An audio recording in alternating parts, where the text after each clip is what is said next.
Okay, so we've got the new one here. It's the new XRT. We're gonna do a side-by-side, and I got my Xmaxx on the counter, and I figured let's have the expert talk.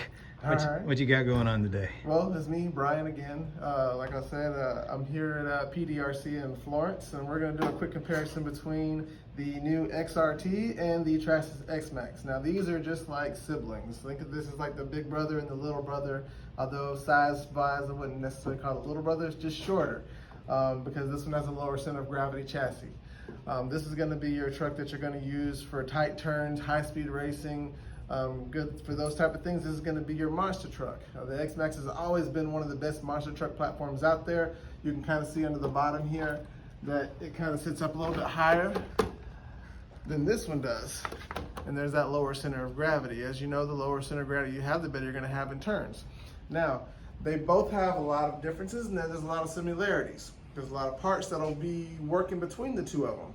So like if you look here on the XRT and the Xmaxx, this one is a little slimmer than the XRT. Now that's because the XRT actually has the Traxxas Xmaxx wide kit installed already on it.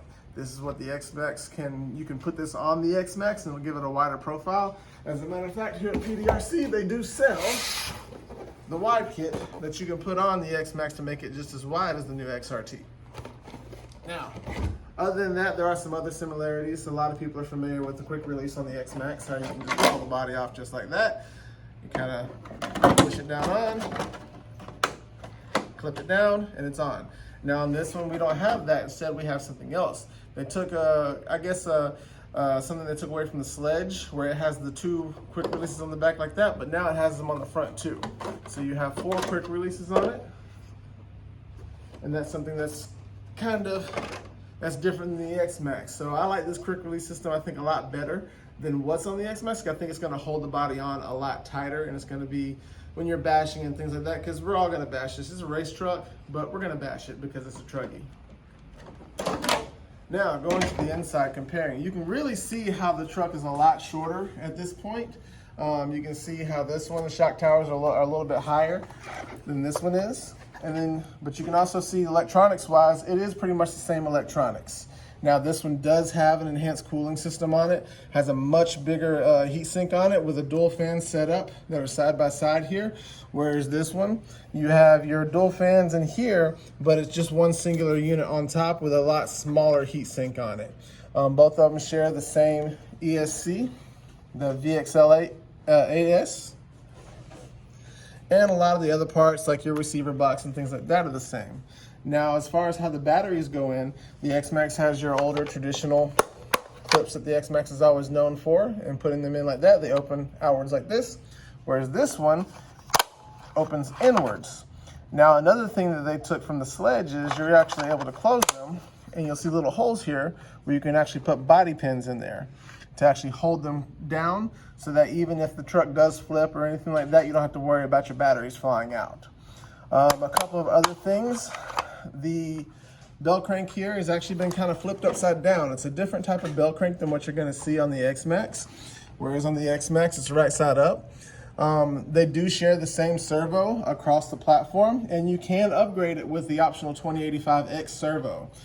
So you can get a little bit higher torque and a little bit higher speed if you need to, which I do believe they carry here at PDRC as well. We do. So, aside from that, I can't remember what the stock gearing is on the Xmaxx. I want to say it's 1854 for the stock gearing on the Xmaxx. This one actually comes with a 2050 gearing, which kind of puts it as a sweet spot. The Xmaxx usually runs around, out of the box, around 40, 45 miles an hour. Where out of the box, this one will do 50 miles an hour. If you put the optional gearing on it that comes in the box, which is, I believe, 2346, it'll get over 60 miles an hour. So definitely a more truggy style truck. I think this is the thing that I think a lot of people have been wanting out of Traxxas for a while. And they finally brought it to us in the XRT. And I think it's going to be a very nice addition to the RC hobby. Cool. Well, thank you so much. This is just a quick look, side-by-side comparison with the new XRT and showing it next to my Xmaxx. Hey, thank you so much. This has been awesome, man. And hopefully we'll have some operational videos of it coming later on this week. Thanks for watching. Bye now.